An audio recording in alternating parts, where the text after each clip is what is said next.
I was always prepared for this day. The wealthy elite of this state were never going to allow such an action against one of their own go unpunished. As we have already seen from the antics of Harney, Ahern, Sean Fitzpatrick and the rest of the Golden Circle, there is one law for them and another law for the rest of us. My protest was legitimate political action which should never have been brought before the courts.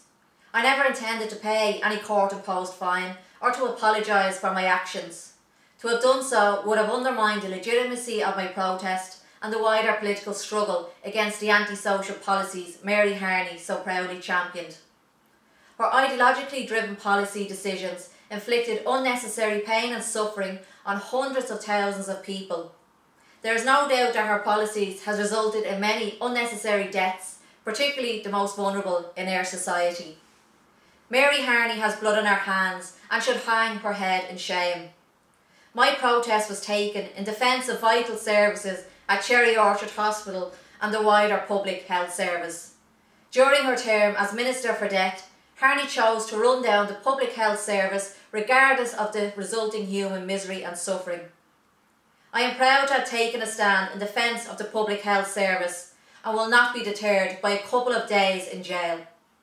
Since coming to office, the current Minister for Health, Dr. James O'Reilly, has shown that he is intent on privatising our health service, just like Harney before him.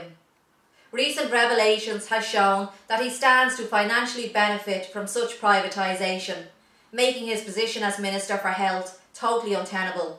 He needs to resign his position immediately. The people of this country are entitled to and deserve a first-class public healthcare system, which treats people on the basis of need, not wealth. Any further cutbacks or attempts to privatise our health system must be met with fierce resistance on our streets and in our communities.